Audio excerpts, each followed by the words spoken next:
네, 안녕하십니까. 부산 동래구 국회의원 서지영입니다.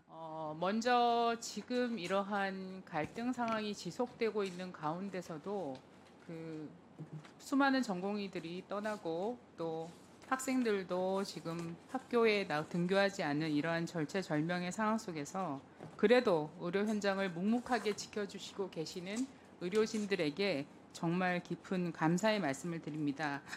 특히 집단 휴진의 불참과 의료 현장 복귀를 공개적으로 요청해 주셨던 인도주의 실천 의사협의회, 거점 뇌전증 지원병원 협의체, 대한분만병의원 협회, 대한아동병원협회, 대한응급의학회, 대한마취통증의학회 등과 집단 행동을 중단하고 다시 병원으로 복귀해 주셨던 서울대 병원 의료진들에게도 깊은 감사의 말씀을 드립니다. 그럼에도 불구하고 지금 의료 현장은 그 보건의료 재난 경보 단계를 경계해서 최상위 단계인 심각으로 상향 결정한 것으로 알고 있습니다. 장관님 맞습니까? 지금도 유지되고 있습니까? 네, 유지되고 있습니다. 네. 아마도 재난 전염병 외에 이런 심각 상황으로 온 것은 이번이 처음입니까? 네, 그렇게 알고 있습니다. 네네. 굉장히 안타까운 현실입니다. 지금 이 상황 속에서 어느 누구도 승자는 없는 상황이라고 생각합니다. 모두가 패자인 상황이 지속되고 있는 가운데 우리가 개별적으로 정쟁적인 사안으로 이끌고 갈 것이 아니라 아까 위원장께서도 말씀하셨지만 뭔가 성과를 내고 서로 양보하고 이해할 수 있으면서 한 단계 앞으로 나아갈 수 있는 그러한 성과를 내는 청문회가 되었으면 하는 마음입니다. 뿐만 아니라 그 중증 질환을 앓고 계시면서 차일피일 모든 검진과 치료가 늦춰지고 있는 환자와 환자 가족들의 고통은 정말 이루 말할 수 없을 것입니다. 그분들에 대해서 너무나 죄송하다는 말씀을 드리고 싶습니다. 여기에 앉아있는 모든 사람들이 다 죄인이라는 생각이 듭니다. 지금 의료 현장의 혼란이 지속되고 있는데 국민의 70% 이상은 의대 정원 증원이 필요하다고 응답을 하셨습니다. 그리고 의료계가 주장하는 원점 재검토에 대해서도 반대한다는 의견이 훨씬 더 많으십니다. 그리고 의료계의 집단 행동에 대해서 공감하지 않는다는 의견이 거의 80%에 달하는 것으로 알고 있습니다. 이 조사에 대해서 복지부 장관님 알고 계십니까? 네, 알고 있습니다. 지금 이렇게 전공의 파업이 계속되고 있는데 일부 그 대학의 간호사 단체에서는 이런 얘기들을 합니다. 떠나간 의사들에 대해서 화재 현장을 떠나는 소방관이 어디 있느냐, 범죄 현장을 떠나는 경찰관을 상상할 수 있느냐, 이런 얘기들을 하고 계십니다. 또한 간호사분들께서 파업을 했을 때에는 당시의 교수협의체에서 의료 현장으로 돌아와 달라, 환자들을 위해서 의료 현장을 떠나지 말아 달라 간곡하게 호소하는 대자보까지 붙인 대학의 교수협의회도 있습니다. 그때는 맞고 지금은 틀리고 각자 집단의 이해관계가 있을 때는 누구나 자기의 주장만을 계속 되풀이하고 반복하고 오히려 갈등을 더 부추기는 이런 상황들은 우리가 극복해야 될 상황이라고 생각을 합니다.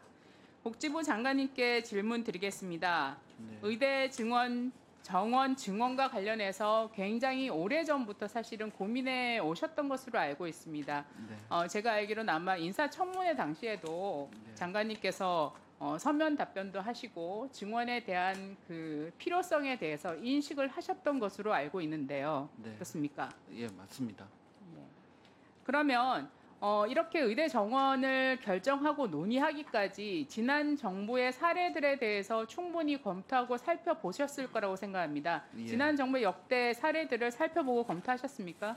예, 몇 가지 하나 검토했습니다. 최근의 사례들 하나 소개해 주시죠.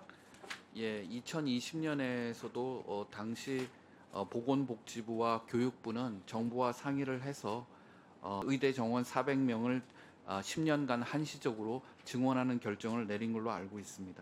네, 그러면 400명을 10년간 증원하면 총 몇 명을 목표로 4,000 계획을 명, 했던 예, 것입니까? 4,000 예, 명이죠. 4,000명. 네. 그때 그것이 결정되었다면 지금 현재는 의사들이 몇 명 정도 더 증가되어 있었을까요? 4,000명. 예. 뭐 지금 현재만 하더라도 한 4년 정도 있으니까 한 1,500명 가량 정도는 예, 증가되어 그렇죠. 있지 않았겠습니까? 네. 당시에 그렇게 증원을 정부에서 결정한 배경과 그 근거는 무엇이었습니까?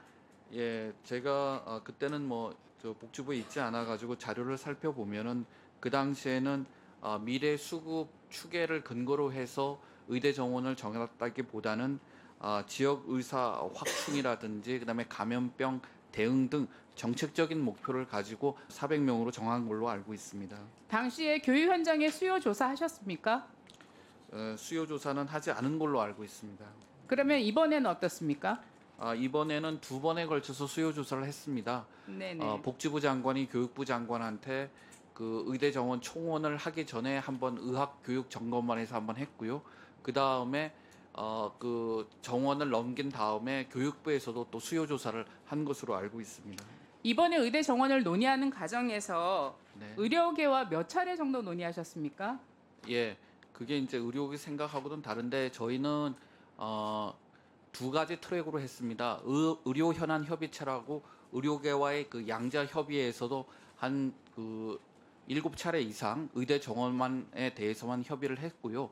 그다음에 그 외에 의대 증원 확대를 포함한 의료개혁 전반에 관해서는 한 27번, 그리고 의료계 이외에 그러니까 의협 이외에 다른 그 의료계 인사 전문가와도 130차례 이상의 협의를 해왔습니다. 2020년에는 그런 협의 절차가 있었습니까? 그 자료가 없어가지고 제가 확인하기는 좀 어렵습니다. 왜 자료가 없습니까? 예, 뭐 두 가지죠. 뭐 자료가 폐기됐거나 아니면은 하지 않았거나 뭐 둘 중에 하나 아니겠습니까? 예. 당시에 근무하셨던 관계자들 통해서 자료가 있는지 다시 한번 확인하고 의원실로 제출해 주시기 바랍니다. 네, 그렇게 하겠습니다. 그리고 이번에 논의되는 과정에서 보정심의 의결을 거쳤던 과정이 있었지 않습니까? 네. 2020년에 보정심 의결 거쳤습니까? 그때는 거치지 않고 발표를 교육부에서 한 걸로 알고 있습니다. 알겠습니다. 그리고 당시에 관련된 자료를 참고 자료로 제가 찾아보니까 저는 보도 자료 하나 정도 네. 확인을 했던 것으로 알고 있습니다. 네, 그렇습니다. 이게 충분히 그 의료계에서 얘기하셨던 부분들이나 이 관계되신 부분들이 항상 증원을 얘기할 때 과학적인 근거가 있느냐 없느냐 이런 것을 늘 문제를 삼으셨는데요. 당시 어떤 근거로 400명이라는 인원을 책정을 하셨는지에 대해서 자료가 있으시면 그 전달을 해 주시기를 부탁을 네, 드리겠습니다. 그렇게 하도록 하겠습니다. 네.